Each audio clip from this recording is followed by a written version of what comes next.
come round, you wonderful cubs.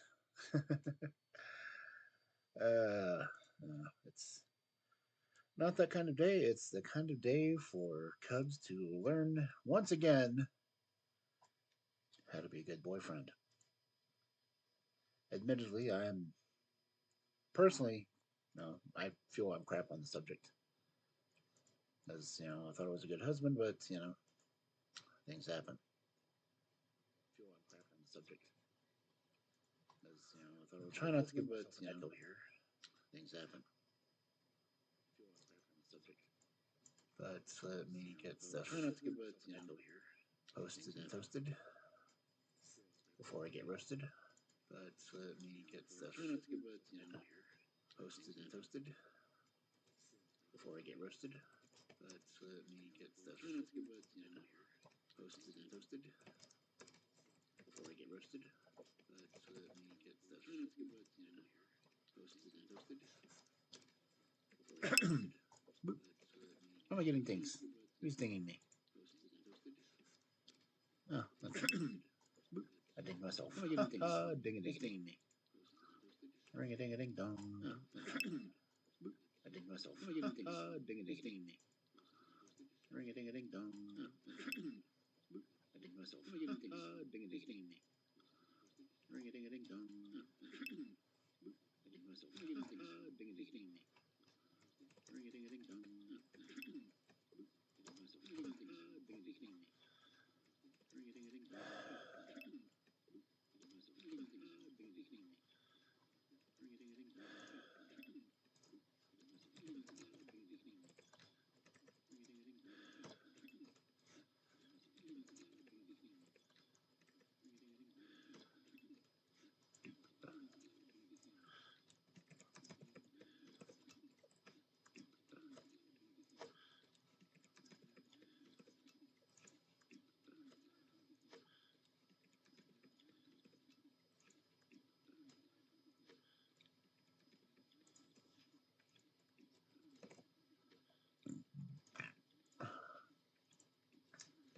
Okay.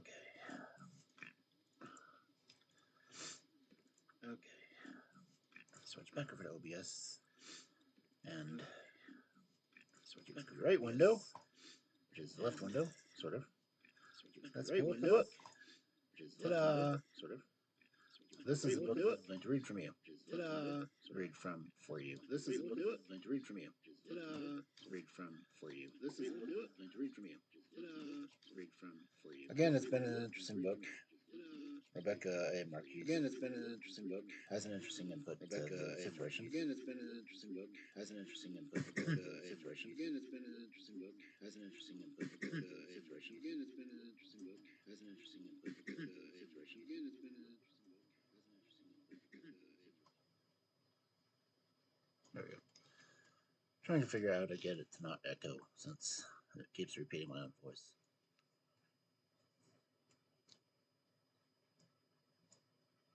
And it gives me a lot of delay. But anyway, last time we had made it through chapter 4. So tonight we will start with chapter 5. His and hers robes.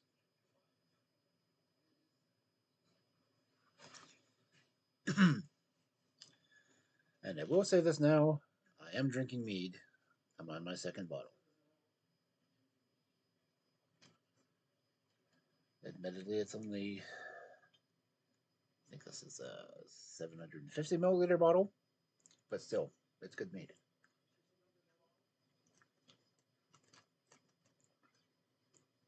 And I'm not just saying that because I made it.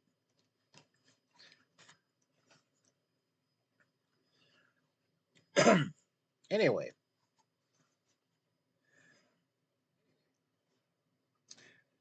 chapter 5, His and Hers Robes.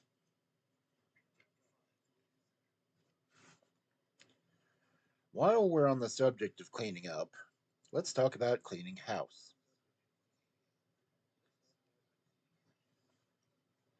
We know that you've dated other women. We're fine with that, and we're hoping you learned something from each of your experiences. gotta turn the volume down because I'm distracting myself. Okay. But when you're hanging out at your place, we do not want to see any signs of other women. The reason we're at your place is to hang out and have a good time.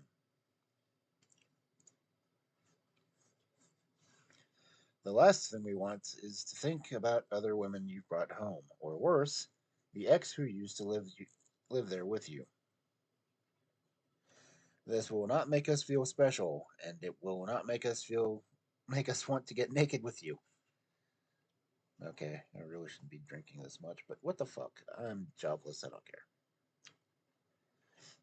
We know you want to be a good host, but unless you specifically went out and got that box of tampons for us, in which case it'd be unopened and our favorite brand, get rid of it.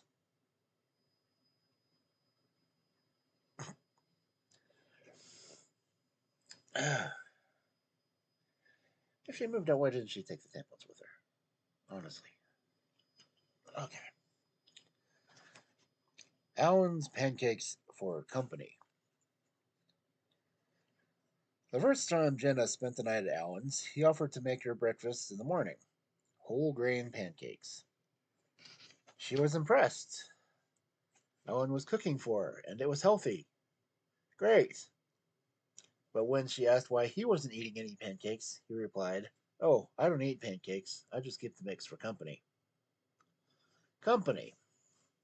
Jenna was pretty sure Alan wasn't preparing community breakfasts on Sundays, so what company does he make breakfast for? Oh, right. And Jenna wondered how many others have sat in the chair in his kitchen eating the whole grain pancakes. Way to make a girl feel special, Alan. God, I'm starting all over the place on this one.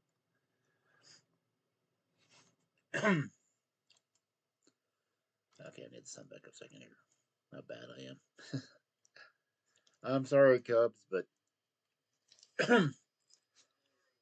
this is how I am.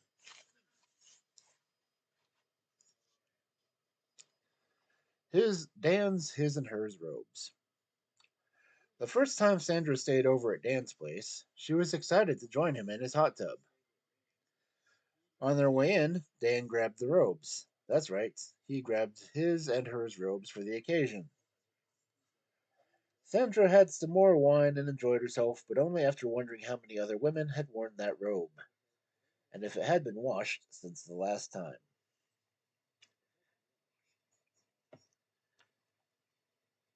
Okay, if he hadn't washed the robe since the last time someone had been there, he's just what the fuck, dude. I mean, Dan, good life. I mean, if you're gonna have his and hers bathrobes and you're expecting someone new to wear it, they should be washed, dried, and fluffy as fuck.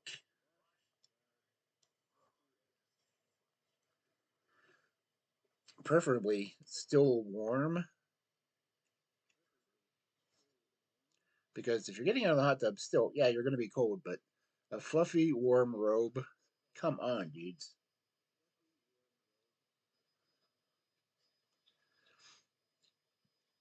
You want to make her feel special. Get her own freaking warm, fluffy robe.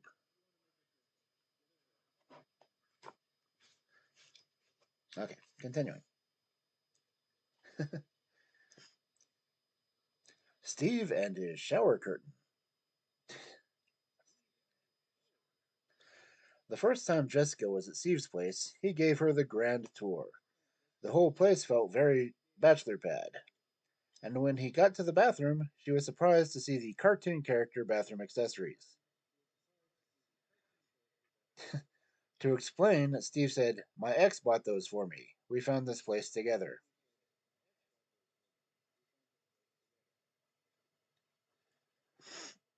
Problem number one. My ex bought these for me. Okay, Steve likes cartoons. Cartoons are funny. His ex bought him a cartoon character shower curtain and the cartoon character toothbrush. Strange, but okay. Now that they have broken up and he is showing his new girlfriend around the apartment and she's surprised to see cartoon characters in the bathroom, a better response would have been, "I love that cartoon." He should not have courage to say it, and the smarts not to bring up the ex.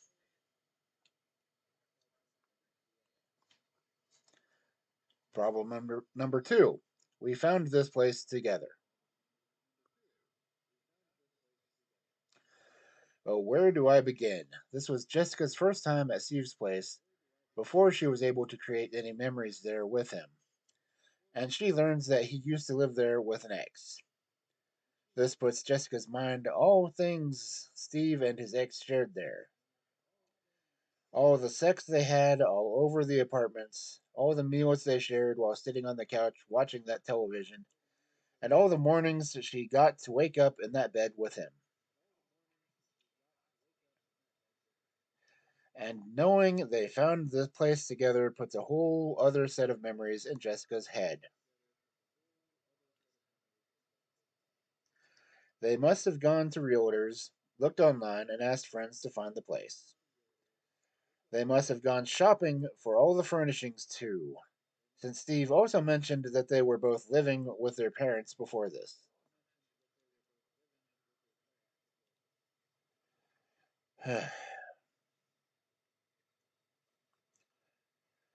Jessica's reaction? For the next few months, this all took up a lot of space in Jessica's head.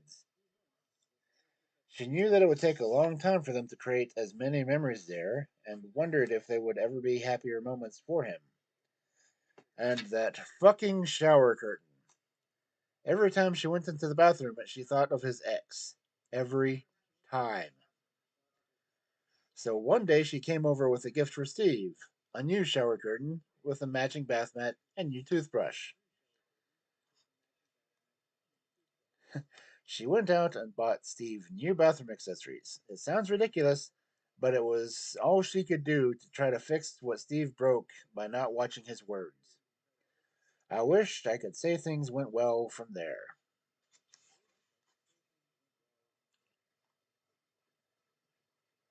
Ugh.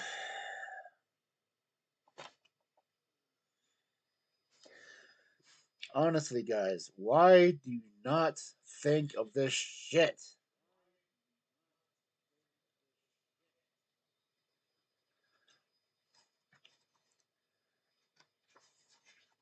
Admittedly, I was married with very little dating experience beforehand, but still, I understand this shit. Come on.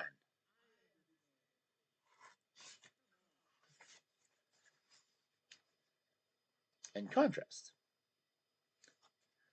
Jake, the dive instructor. Lori met Jake while on vacation during her scuba certification dives. He was one of the dive masters and was very cute, she thought. But she didn't think much of him during the first few days because there always seemed to be women around him at the dive shop. Well, no shit, but still. If he didn't have a girlfriend, he was probably making his way through all the tourists coming through. So Lori just went about her business and enjoyed her dives with him and the rest of the group. After she completed her last dive, he asked her out for a drink. She agreed. To her surprise, it was one of the best first dates she ever had. He said some very nice things about her and made her feel special. If he's a player, she thought, he's very good at what he does. In fact, she decided to postpone her trip home and spend more time with him. That honestly must be fucking nice to be able to postpone a trip home. I wonder what it's like to actually have the money to do that kind of shit. Anyway, and the reason this story is in this chapter, there were no signs of any other women at his place. Nothing purchased for the generic woman, and he didn't say one word about any ex-girlfriends being there. The one guy we would have expected to slip up and not even care was totally on his game. Be him.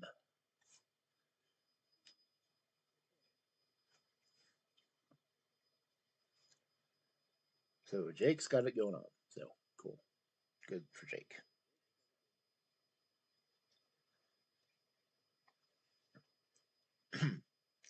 So if you want to be a great host to us, get rid of anything left there by another woman, and anything you picked up with another woman in mind. Get rid of the his and hers robes, the pancake mix for company, and anything else you bought for the generic woman. If you used to share a place with an ex, get rid of everything that prevents the place from being 100% you. Find out what we like and pick that up for us. Your new girlfriend mentioned that she starts every day with her favorite brand of orange juice. Buy some to keep at your place. You bought it especially for her, which makes her feel special and cared for. Easy.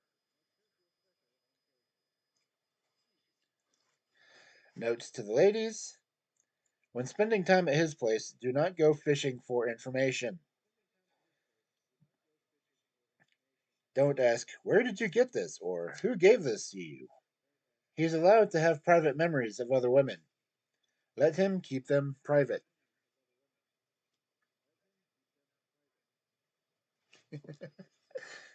I honestly am having a lot of fun reading this book, so I'm sure everyone else does too. And Mrs. Marquis's opinion of men and how blatantly ignorant they are.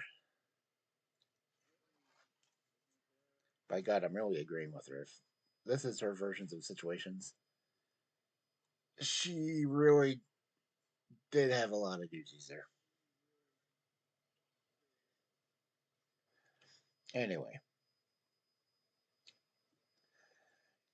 chapter 6. Just do it.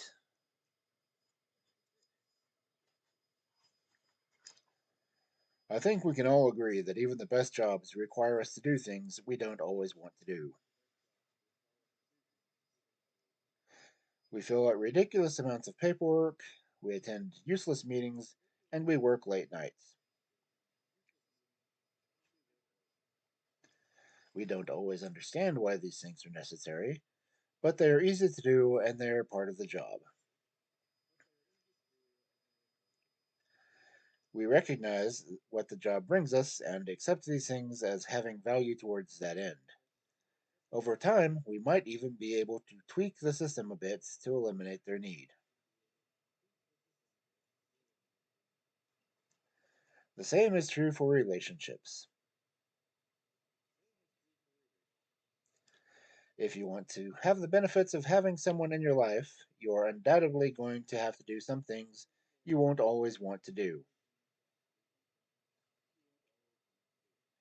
You'll have to pick her up when she should be easily meet you there. You'll have to take your shoes off at her door, and you'll have to celebrate her birthday. You won't always understand why these things are necessary or how they make her feel special or cared for, but they're easy to do and you will have to do them. This is a necessary part of any relationship. If you want to keep enjoying time with her, you will have to recognize the value of these things toward that end.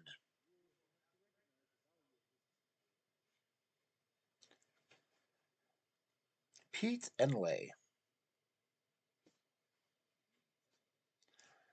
Pete and Lay started dating in mid November. Things were going well and they were enjoying their time together, but Christmas was approaching and wasn't sure what to expect. Would they see each other? And should she buy him a present? Pete was always very good about planning and paying for nice dates, so Lay thought it would be appropriate to pick up a gift for him. She asked to see him before Christmas, before they went off to see their families for Christmas Eve. He offered to stop by in the morning. He didn't stop by, he didn't call or text. He didn't call for the few days while he was away, either, and one of those days was her birthday.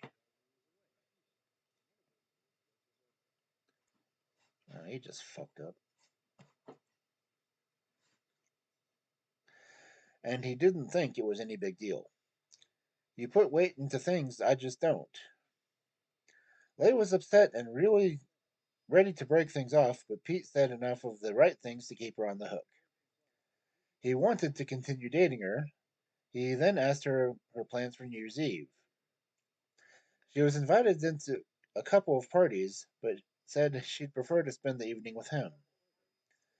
Even though he hadn't committed to any other plans, Pete couldn't comment to spending the evening with her. He didn't understand why spending holidays together would be any big deal, and certainly wouldn't care if she forgot his birthday. He didn't realize that if he wanted to continue seeing Lay, spending New Year's Eve with her was just something he'd have to do. He skipped Christmas and ignored her birthday, and Lay needed New Year's Eve in order to feel special and cared for. But he didn't spend New Year's Eve with her, and he didn't call her the next day. So on January 2nd, Lay broke things off.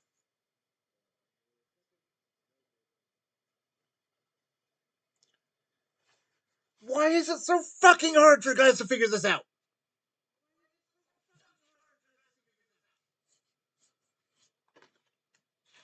Sorry, outburst.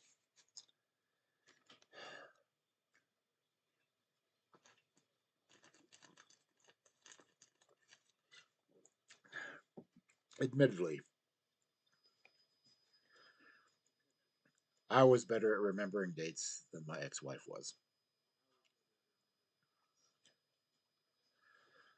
The anniversary of our common law marriage was February 18th. We went to the office to find out information about it. We literally flipped a coin on whether or not we were going to go in. Heads, we were going to go in to find out information. Tails, we were just going to go home. And for the hell of it, I put in if the coin lands on its edge, we would get married.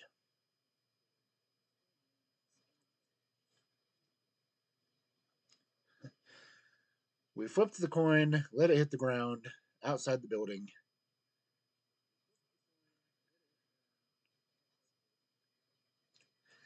and it landed, rolled, and ended up in a crack in the cement on its edge.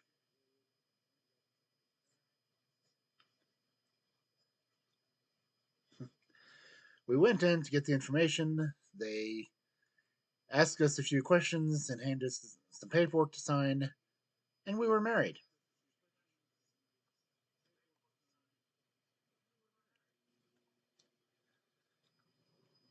Still, honestly, a amusing story. So, not that anyone will listen to this, or I'm fairly sure she will not listen to this,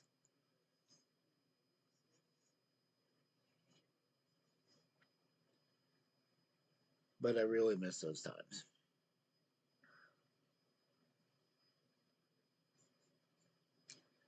Anyway, continuing.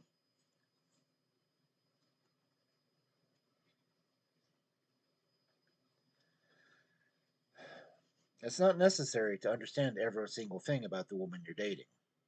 It is necessary to care about what's important to her, even in the beginning. This doesn't make the relationship serious, it keeps the relationship alive. As the relationship progresses, the things that you have to do will be more significant.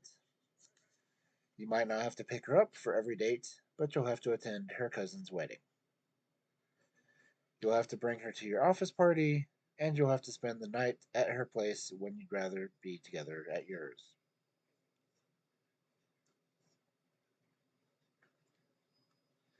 A note to the ladies: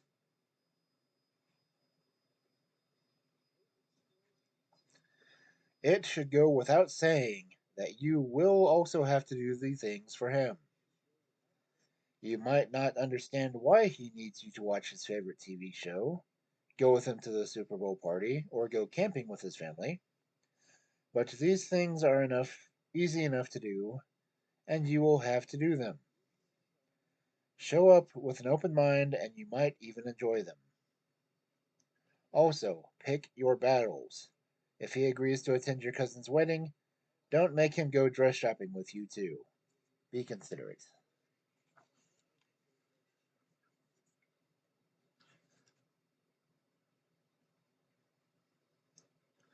I honestly like going dress shopping because I just want to picture the woman in every piece of clothing that they try on. I mean, honestly.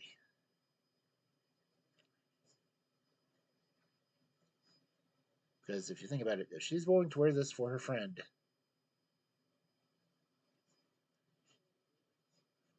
or her cousin, since this is talking about her cousin's wedding, what would she be willing to wear for you?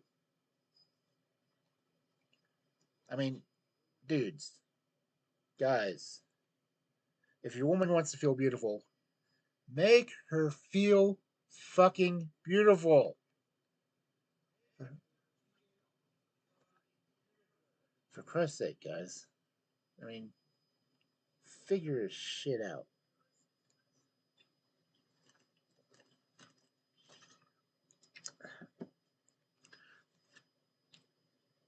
Same thing goes all around. Ladies, if your woman wants to feel beautiful, make her feel fucking beautiful.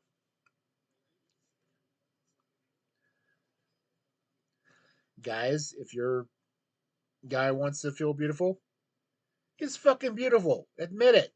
You wouldn't be with him if you didn't think so.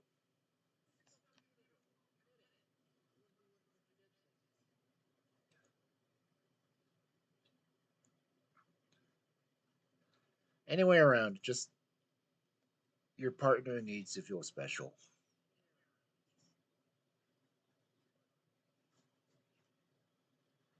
So make them feel special. I know it's difficult at times, probably a lot of times, but they're worth it. Otherwise, why are you even trying?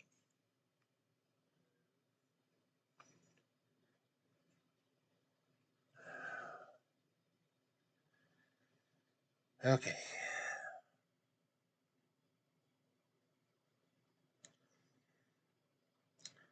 Chapter 7. Dress for the job you want.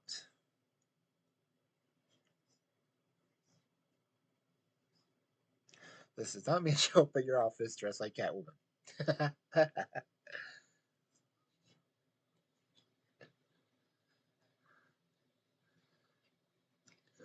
Okay. I should not be trying to do this while drinking.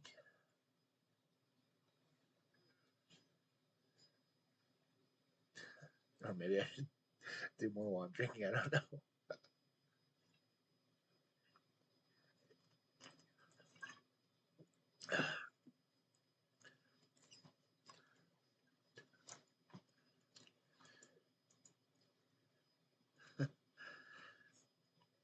Oh, no one has decided to sneak in alert yet, so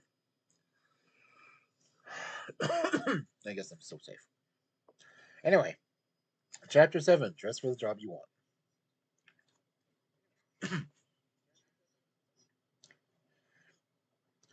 We've all heard the career advice: dress for the job you want, not for the one you have.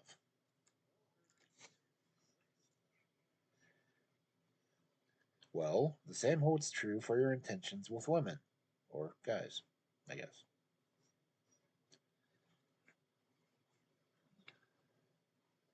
Honestly, if I could afford to dress the way I wanted to, I would. But that's me. Everything I have right now, as far as wardrobe, is either extremely casual or what I can wear working with fucking retail. Because it's all I've ever had the ability to wear. Okay.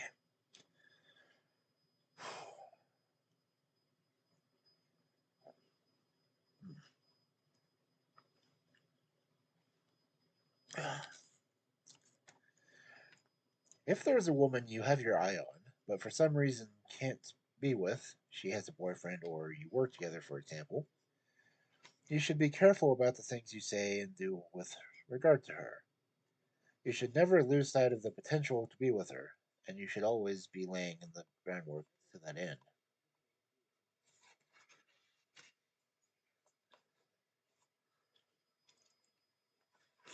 Now, see, I kind of disagree with that one. If she's already seeing someone,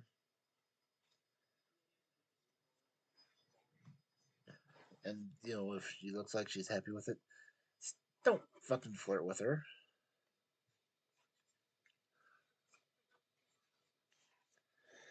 I mean, if they're already in a relationship, it's just bad karma to try to hit on someone that's in a relationship.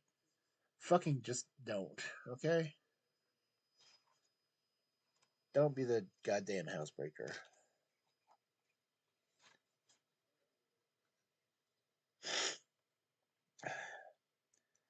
If she's not your girl right now because you work together, but you're hoping to be with her in the future, don't bring your flavor of the month to the office holiday party.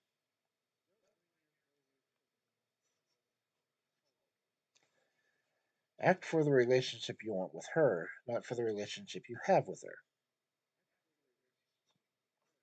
You think she's the greatest thing, so let her enjoy getting to know you as a potential love interest.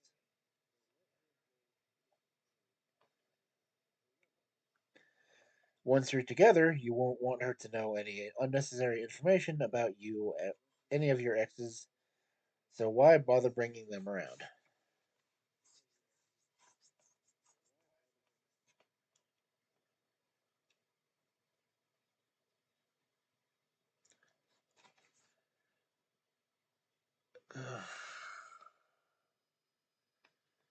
How can I break that down in layman's terms?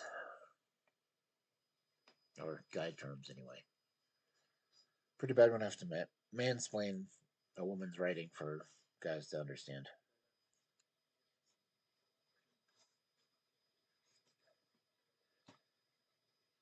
Uh, if you're not in a relationship, don't fake a relationship.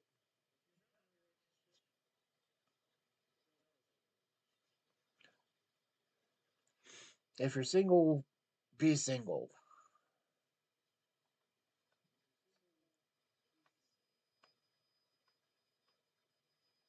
Because that's like, if you're going to an office party and she's there with a date, you're allowed to go to an office party by yourself, I guess.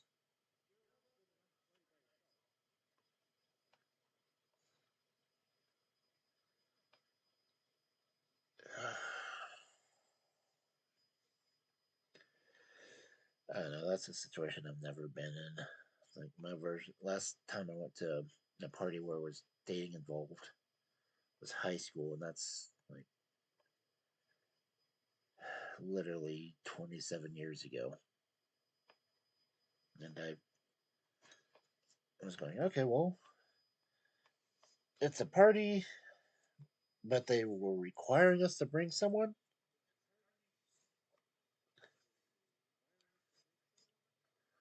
So I took like my best friend who was a guy. I had to actually argue for permission to bring a friend because I couldn't bring a fucking date because there was no one who was wanting to date me.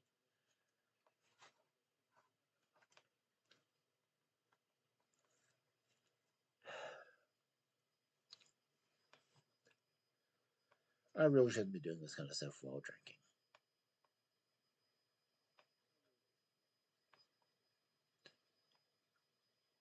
But fuck it, I'm drinking anyway.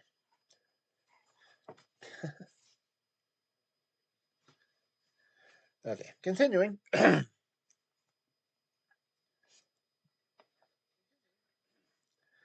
If she's currently seeing someone else, but you're hoping to be with her in the future, don't ask her about him and don't tell her about anyone you might be dating. I'm not saying you should be disrespectful to your current partners. I'm saying that you should concentrate the conversation on other topics. It's enough for her to know that you are dating someone. She doesn't need any details. And you don't want any information about her man, information that will remain floating in your head. So don't ask for it.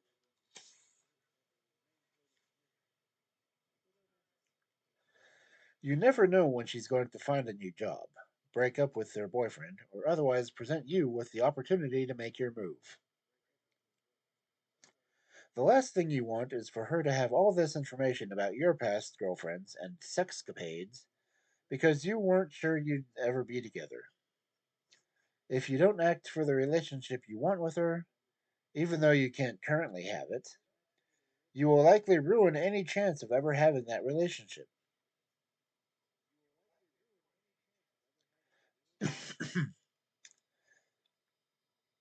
And keep in mind that unlike men who sometimes like the competition, women do not.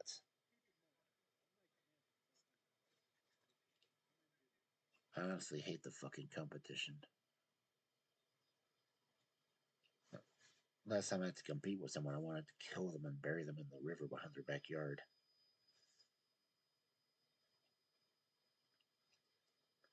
Too much information. I should not have said that. I should not have said that.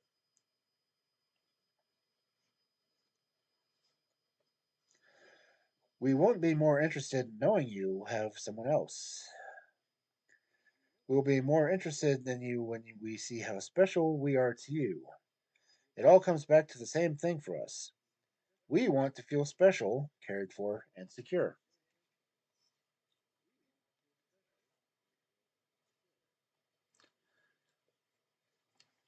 If you missed my last lesson on this one and you haven't quite figured out yet, this book was written by a woman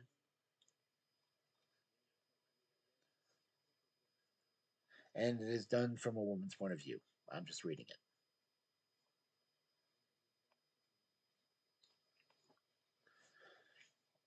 So if you ever question why I'm saying things the way I'm saying them, and it does not sound like I'm completely candid like I am now,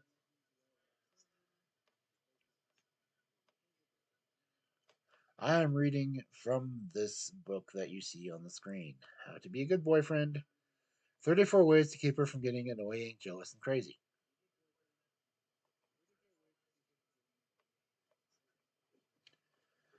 And seeing this is a 34 ways thing, let's continue.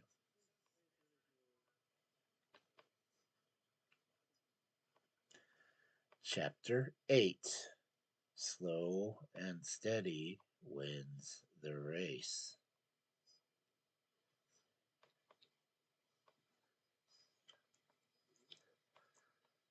Nick.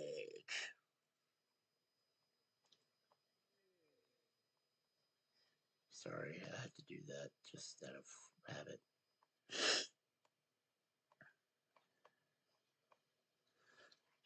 Anyway,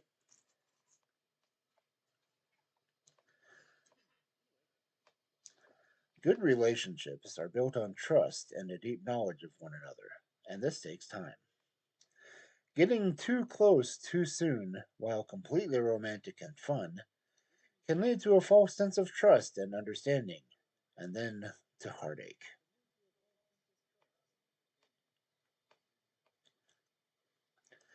The hardest breakups I've seen are in the relationships that went from 0 to 60 overnight.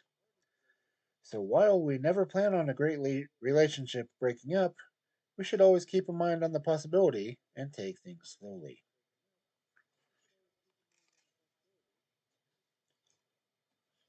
A healthy start to a relationship would have you seeing each other once or twice a week for the first few months and not being in touch every day, not having regular 3 hour phone conversations, and certainly not texting all day long.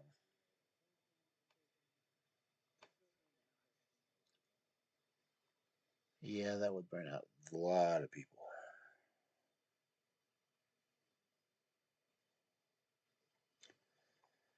This would allow you to slowly get to know one another without putting too much into the relationship. You might think getting to know a person quickly is the best way to see if the relationship has potential, but there always needs to be a healthy balance of what is consuming your time. If all of your free time or free thoughts are on the new person, the relationship you have with your new friends, with your family, and with yourself are not getting enough attention.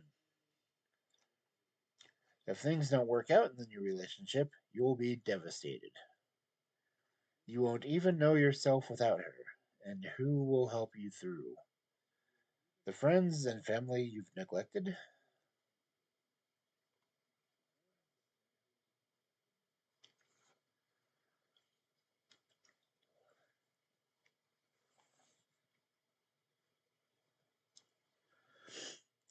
Okay, honestly, that does hit pretty hard.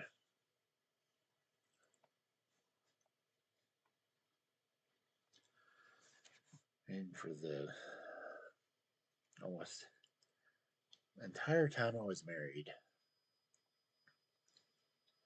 my wife literally was my entire world. It was my wife and work.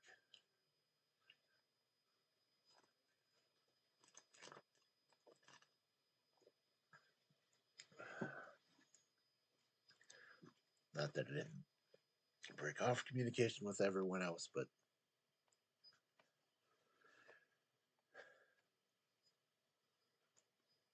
she really was my entire world. She was my best friend. She was my world. So when we finally called it off, I was just completely lost. I could communicate with anyone else.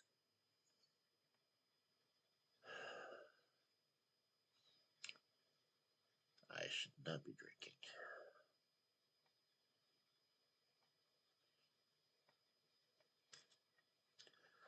But Cubs, this is who I am, so deal with it.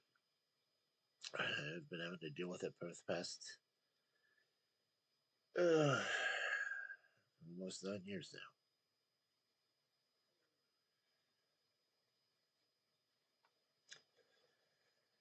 Anyway, continuing.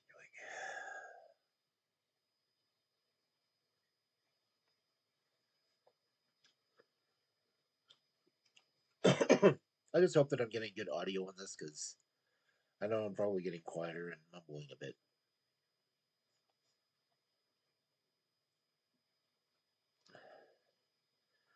And like no one has shown up in my chat at all, so whatever.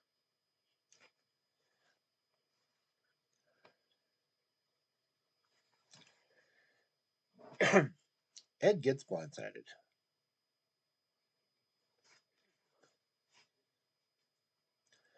Lexi and Ed meet at a concert, went home together, and so began the whirlwind romance.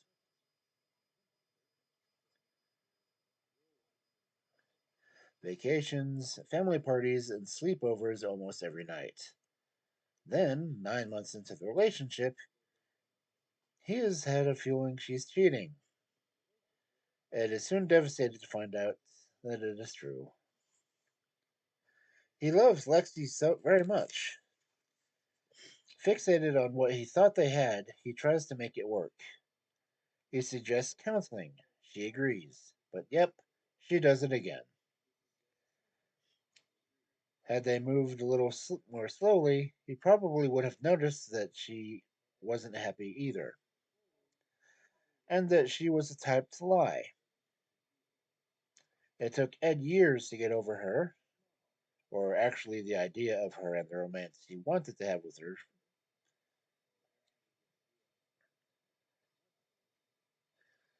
Years.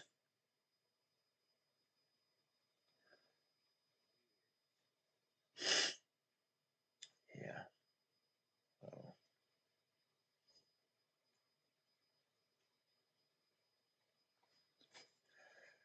we often hear about people falling madly in love and love at first sight. I'll expand on this more in chapter 23, but let me say this. You can't possibly love her if you've only known her for 3 weeks. You can't. You might love everything you know about her, but you can't possibly know everything you need to know in order to truly love her. And more importantly, you can't possibly care enough about her to truly love her. Love takes time.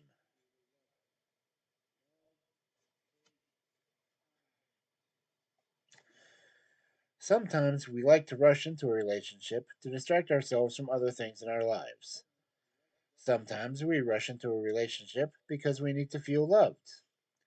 Whatever the reason, it's probably the best to deal with any underlying issues before starting a romantic relationship. The healthier you're, the healthier we are emotionally to on our own, the healthier our relationship will be.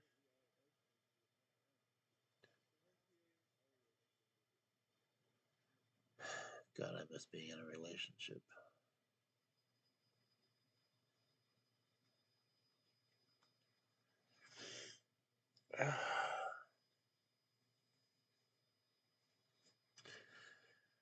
Cubs, I'm going to admit this now. This is as much for me as it is for you.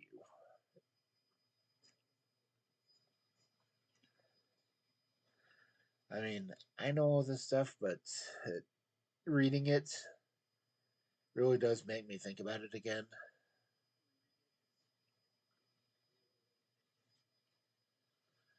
I mean, I know I'm emotionally compelled to want some kind of communication with a lot of people.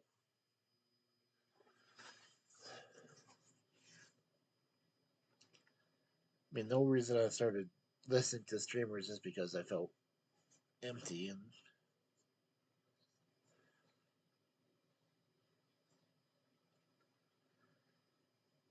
just kind of makes me feel like people care.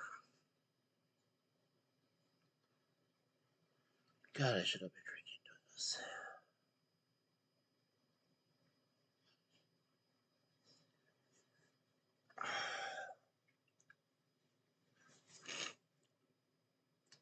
I'm gonna have to go back and clip things I write on. Type that. Clip things I say on here just so I can post the individual comments, but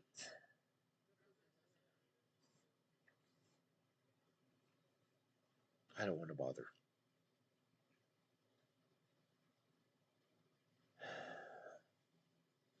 Anyway, continuing.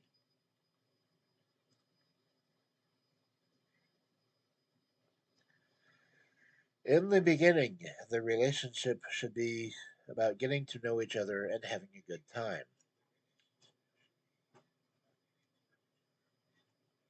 It shouldn't be all consuming and shouldn't feel like it's going very fast.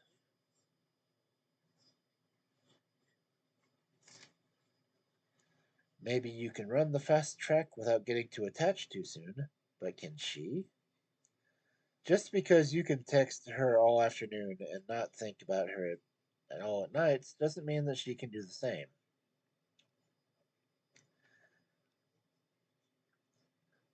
She'll probably misinterpret your attention, thinking you care very much about her. And when she finally finds out otherwise, she will be devastated, confused, and maybe a little crazy.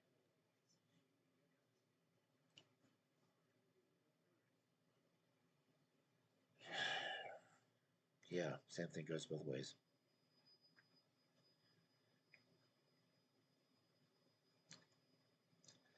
And if she's the one speeding things up, you can always gently slow her down by being busy. Keep in mind, though, if you simply tell her, I'm busy this week, she's going to take it as a brush off. We've been conditioned to think that busy means not interested. So if you are interested but are trying to slow things down with her, tell her about some of the things you're busy doing. Even if you are busy relaxing at home in front of the television, you can say, with work being so hectic, sometimes I need to spend an evening by myself. As long as you're not out with another woman, she'll be happy to wait until the weekend to be with you.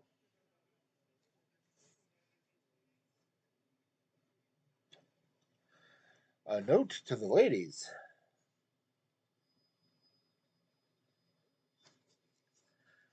the most important thing you can do in the beginning of a relationship is to continue to have your own life. Let the relationship develop in its own time, even if you could see a future with him, and even if you're over 30. Just enjoy your time together and see where it goes.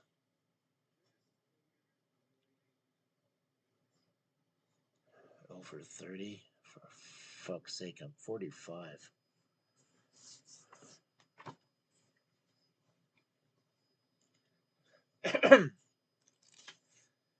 Chapter 9.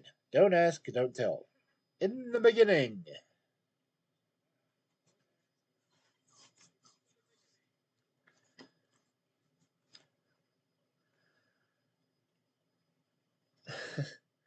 I'll go ahead and say this now. Guys, gals, non binary pals, this really goes for all of you. God, that's good meat.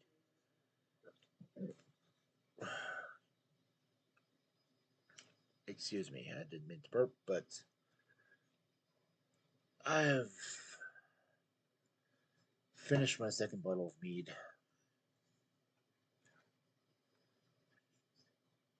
Chances are I will be slurring or doing things a little bit weirdly while reading this.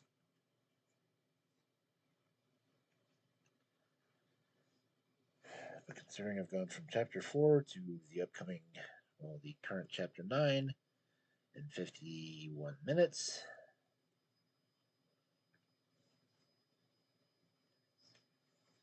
and in this time, I started after my first bottle.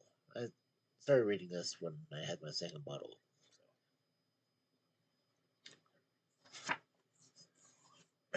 So, anyway, chapter 9. Don't ask, don't tell in the beginning.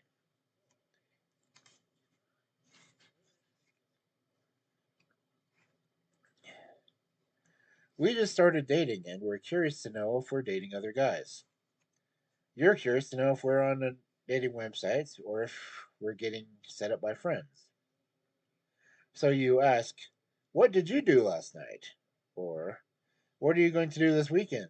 Or, what are your plans tonight? But actually, it's none of your business. Don't ask us what we do every night. Don't ask us every. Don't call us every day, and don't ask us everything.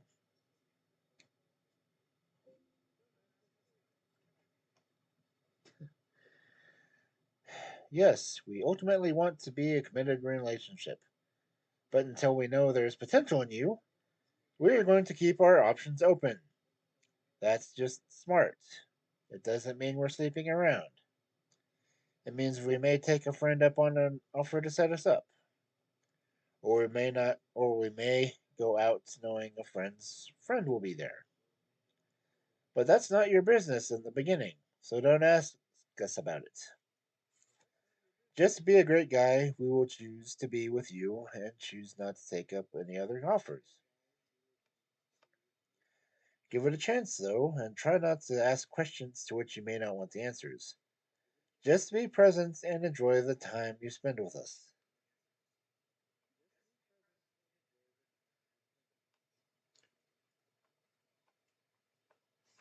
So basically, basically this is a woman telling guys that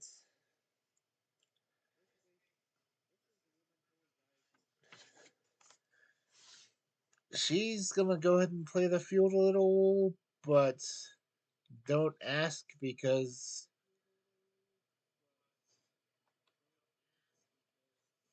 we will want to know. And quite frankly, if I knew they were dating someone else, I'd just fucking give up because that's me. If you're happy with someone else, I'll just let you be happy because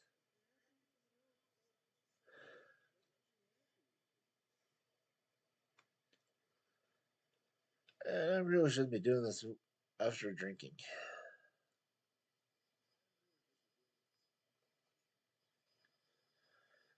But my god, I need the stream hours, and it's not like I'm getting any followers anyway, so who the fuck cares?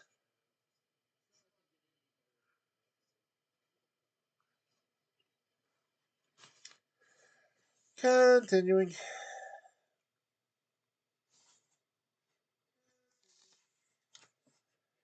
Similarly, don't tell us anything. We don't need to hear the play by play of your weekend or your plans each night after work. We'll assume that you are socially active and have plans with your friends. We will assume that you have a life outside of our dating life. outside of our dates. We don't want the details. Ignorance is bliss in the beginning. Neither of us should feel jealous of other dates or pressure to get serious. And hearing about other dates, you will certainly not make us feel special.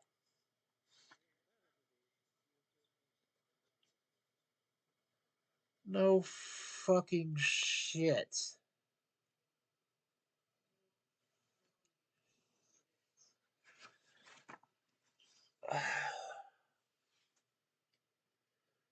If you're dating someone else, I don't know if it's just because I'm in my 40s or what, but I really don't want to hear it. I don't want to find out about it.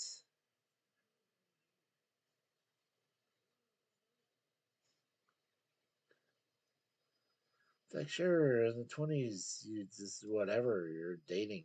It's cool because everyone's doing whatever and fuck, but I'm 45 fucking years old. If I'm dating you, I want a fucking commitment, okay?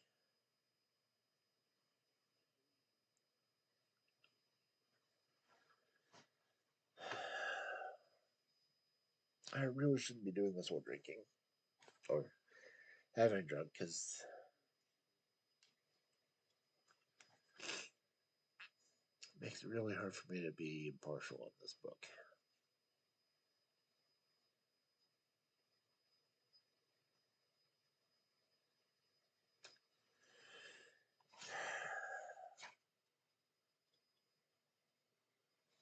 I'm going to at least try to get to chapter 12. This is chapter 9, right? Okay.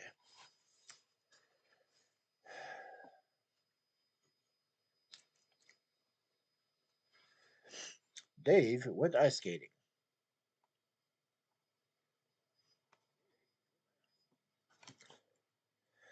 Dave and Erica met at work. They immediately had chemistry and quickly began getting to know each other.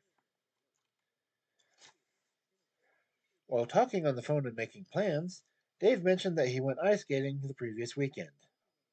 Now, ice skating doesn't sound like something groups of guys would do, and probably not a mixed group either. Erica was pretty sure that Dave was talking about a date that he had last weekend. She still wanted to make plans with him, but was upset to think of him dating another woman. It just didn't make her feel special. If Dave wanted to talk about a date, he should have given her more details. I went ice skating last weekend with my little sister, for example. Otherwise, telling Erica was just too much information. He shouldn't have mentioned it at all. Erica wanted to feel special and instead felt insecure. She didn't feel comfortable on on their next date, and it was their last.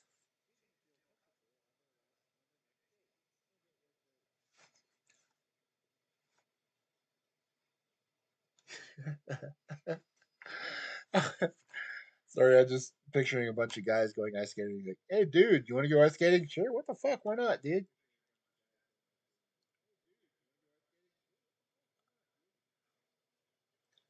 And can guys not go ice skating on their own?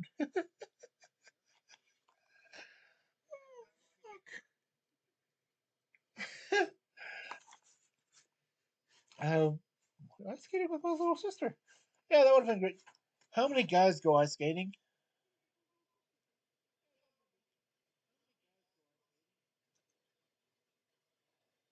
Oh, it's a raise of hands in chat, but there's no one in my fucking chat, so I don't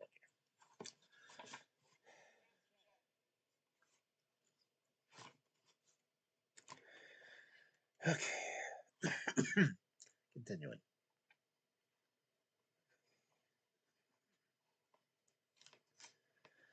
If you just started seeing someone and you know she is talking to another guy, you may be turned off or jealous. No fucking shit.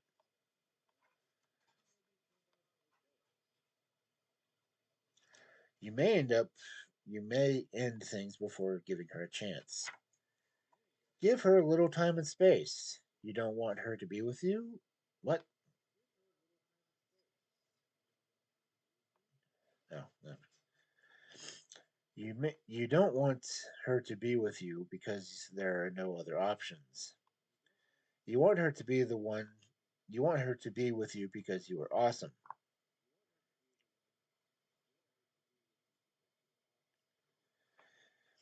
So just be awesome and she will choose you.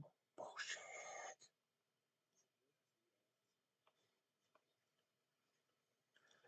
Same advice to the ladies. Right. Yeah.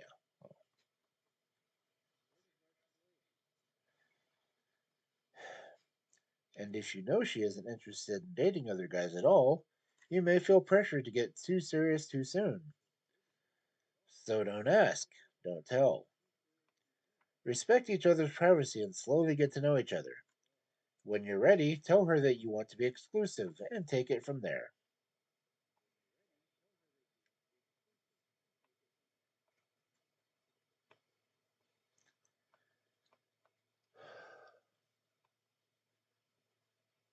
I've got no words.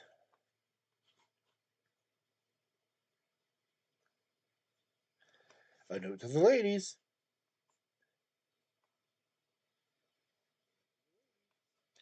It may take him a few months to decide he wants to date you exclusively. You don't want him to be your serious boyfriend just because he likes having a regular sex partner or because he's insecure and needs a woman on his arm, do you?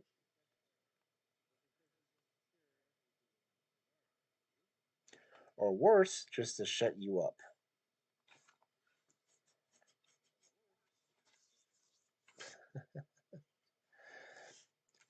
And I'm sure you don't want to get seriously involved with a guy who is never sure about you.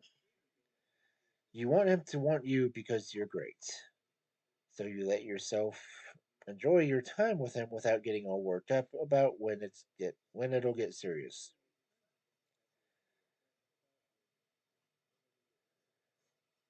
When he realizes that you're consistently a great time. Wait, hold on, that didn't read right. Oh, I should not do this for drinking.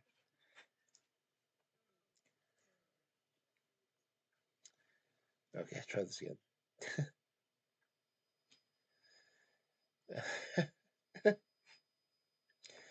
You want him to want you because you're great.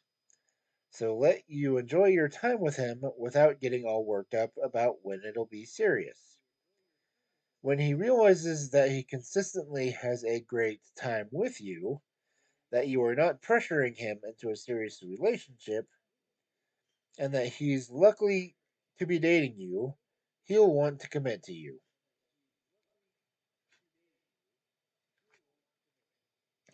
Until then, enjoy the relationship day to day. Let him bring up exclusivity when he's ready. If he hasn't brought it up after a few months, you might want to start the conversation. But by then, you should also be aware that you two might not want the same things, and the relationship might soon end. So until he brings it up, enjoy your time with him, but keep your option open. Go out and meet people, live your life, and don't put too much weight into developing the relationship you have with him. If it turns into something lasting, that's great. But if not, you want to have enough of a life without him to get you through the breakup.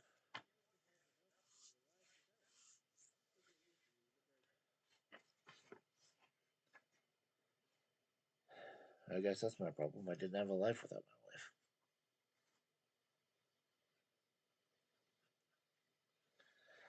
Anyway, I'm only going to do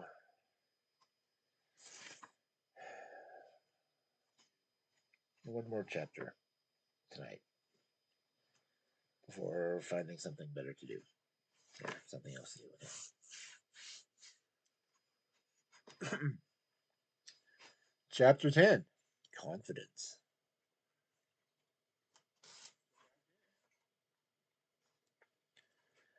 This chapter is about having confidence to truly be yourself, to speak your truth, to act your truth, and to be your true self every day. It's also about recognizing your true value.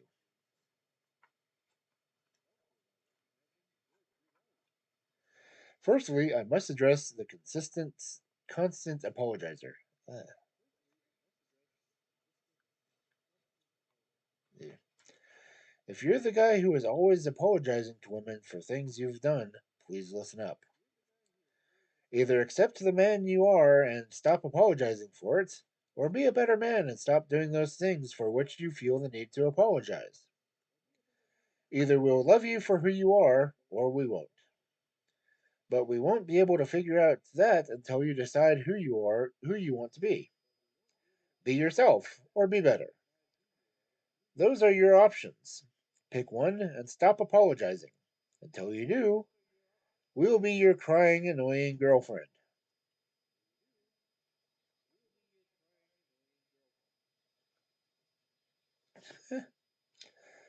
Secondly, I want to address the guys who are afraid to let their true selves be known.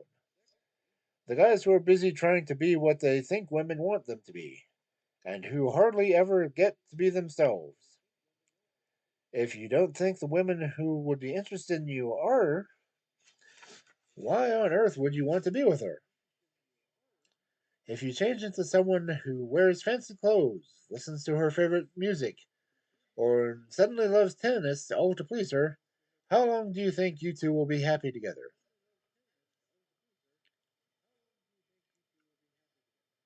This can't possibly be sustainable. Either you will be unhappy and perhaps resentful, or your true colors will start to show and she won't be happy. It's one thing if she makes you want to be a better man, if she's the reason to be your best self, but it's something entirely different if she wants someone you're just not. So please, be yourself and make no apologies for it. We're pretty sure that when you don't judge yourself for the little things, you're not going to judge us either.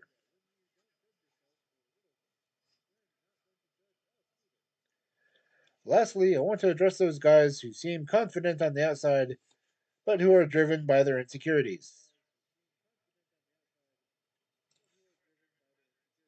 Alpha milk.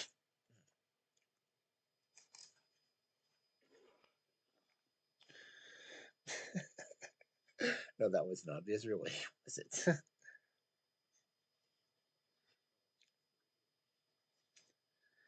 These are the guys who pride themselves on their looks, their great gym bodies, and their smooth ways with the ladies. And the guys defined by their money or power.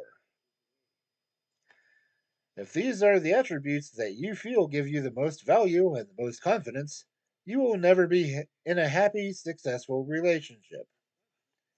Your value comes from your character. I'm going to say that again. Your value comes from your character.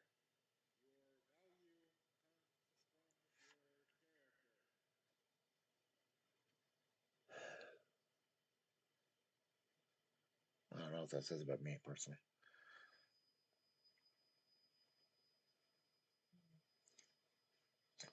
If you rely on your looks, your money, or your achievements to bring you self esteem, it will never be enough.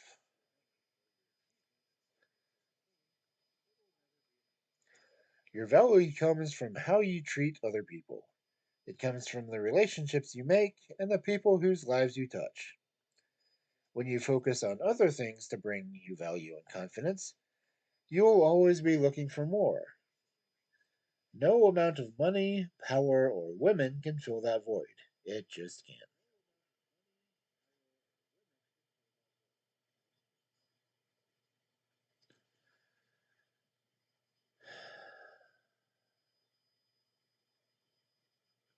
Again, I've got nothing on that one. Because I've got no money, I've got no power, and I sure the hell don't have any women.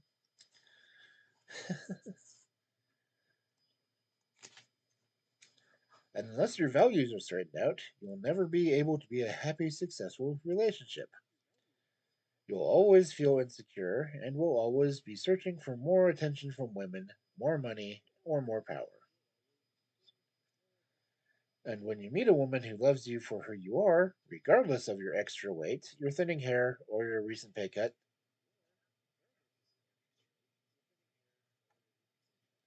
seriously, I feel called out by that one.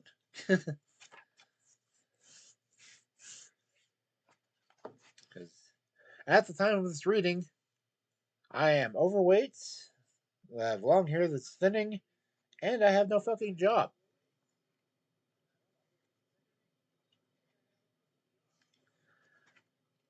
Yet somehow I still manage to try to give to people who need it.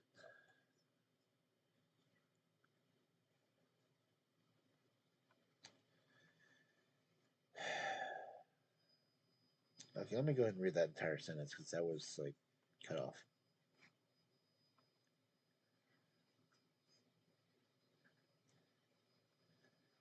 And when you meet a woman who loves you for who you are, regardless of your extra weight, your thinning hair, or your recent pay cut, you'll be focusing on the wrong things and you'll lose her.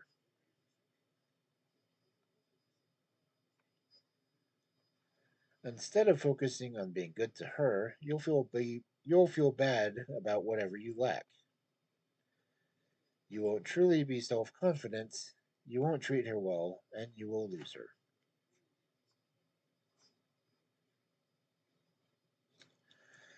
Unless you can find a true value in the person you are without the things you have, your achievements, or your looks, I don't believe you'll ever truly be happy, and I certainly don't believe you can sustain a happy, successful relationship.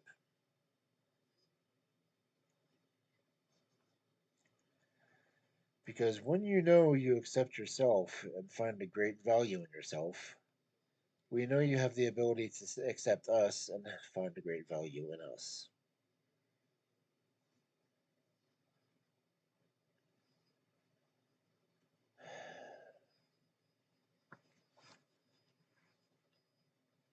Okay, that really hits me. And not just because I'm drunk. I don't find any value in myself at all.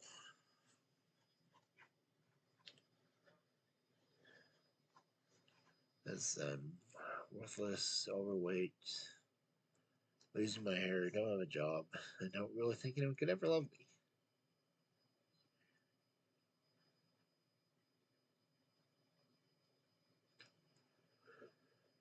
I should not do this while drinking.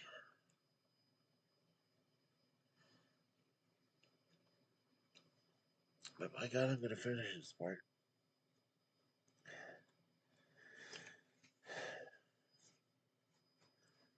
Because I want everyone to learn this kind of knowledge.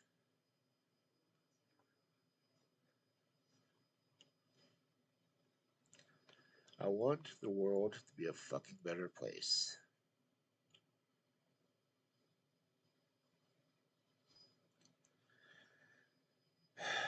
Continuing.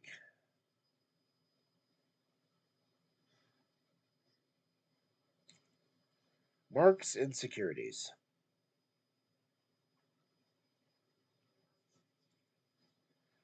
When Mark met Alicia, he didn't realize she was 6 years older than him. He was finishing up grad school, and she had already made some headway in her career. They got along very well, but Alicia was excited to have met him. She always had a great time with him and enjoyed getting to know him. But as they got closer, Mark would say things like, "You're so much more successful than I am. I have nothing to offer you." And it soon became clear that this was an issue for Mark. He wasn't comfortable dating her. Alicia was heartbroken. She liked him more than any guy she'd ever met. She didn't care that he didn't have much money or start his career yet. She knew things would eventually work out for him and wasn't concerned about it in the least. She always had a great time with Mark and always felt she could be 100% herself around him. This was always more valuable to her than his career status. If only he had some confidence.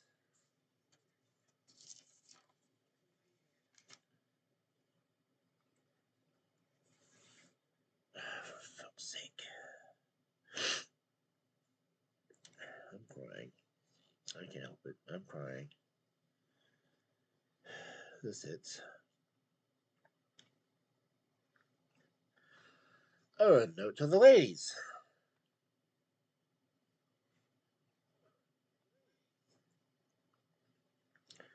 It's always nice to say things to make a person feel good about him or herself, especially if you think his confidence could use a boost. Tell him that he's good at it. Tell him what you value about him. Why not let him know that what's on your mind if it would make him feel good to hear it?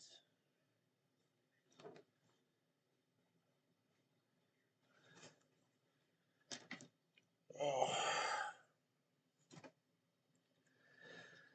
Okay, Cubs. That was the end of chapter 10.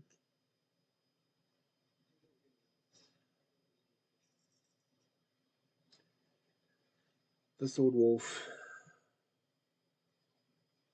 is a little bit emotional, probably a little bit drunk.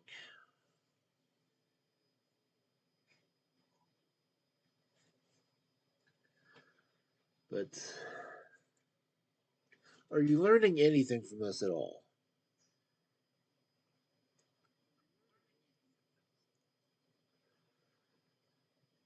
I'm going to try to continue this damn book.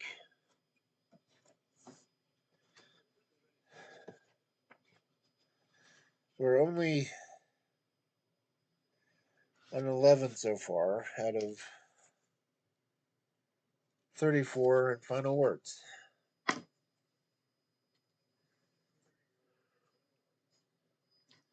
And I'm going to do 4 or 5 chapters a lesson.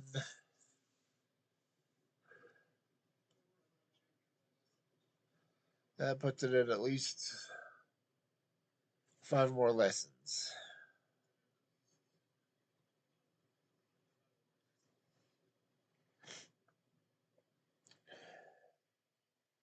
I would jokingly say there's going to be a quiz afterwards, but I have absolutely no way to quiz you on this.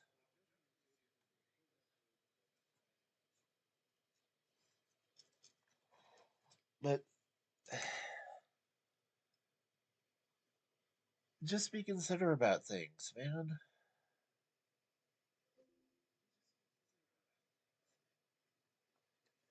I mean, there's the whole 3 things that not just women, but everyone needs.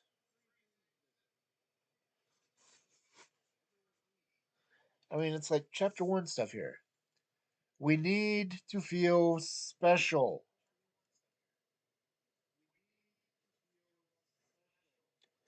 We need to feel cared for.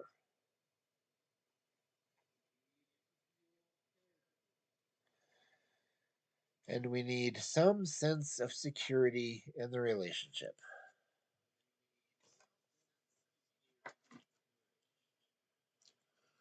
Special, cared for, secure.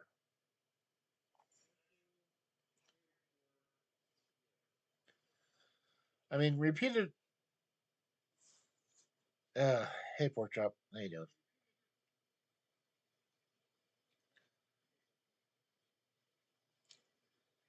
I'm kind of doing lessons from a book on how to be a good boyfriend.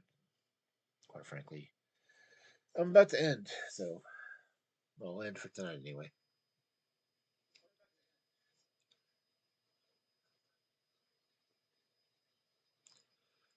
I've actually still got your stream open. I just haven't looked at it. Sounds on, but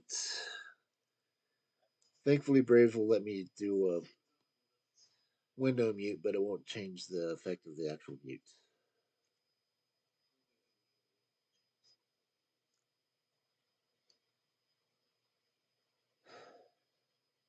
But anyway, thank you for at least coming in.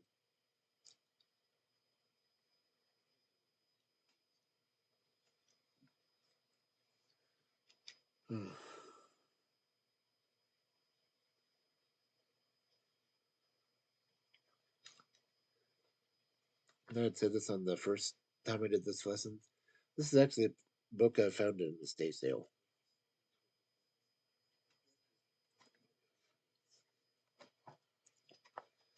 I'd originally intended on giving it to my niece so she could read it, but well,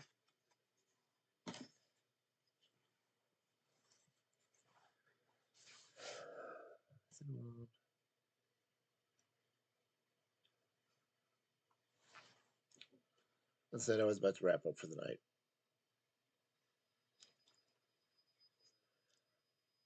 I mean, I do storytelling. I'll do book readings like this one. That's kind of doing lessons. I do play games occasionally, but I've been needing to do another lesson setup.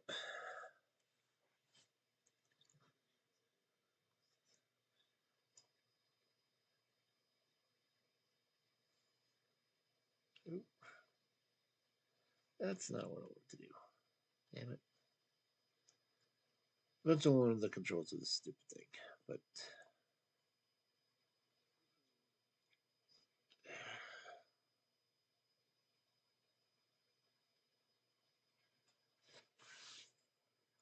sorry, I timed you out. Didn't mean to. I'm trying to figure out OBS still.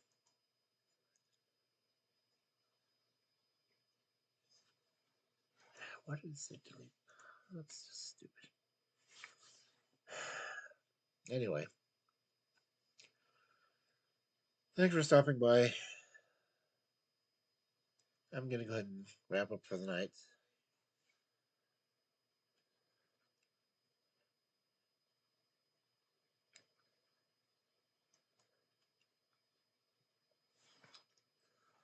Apparently, it timed you out for 10 minutes. But again, I'm not used to the commands. In fact, I clicked to see what it said. Sorry about that.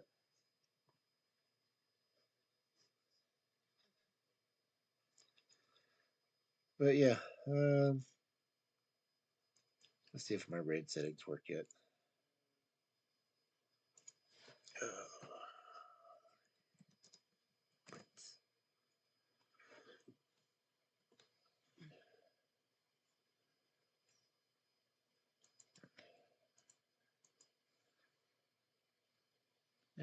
Well, have a good night, everyone. I'm gonna see if this actually works or not.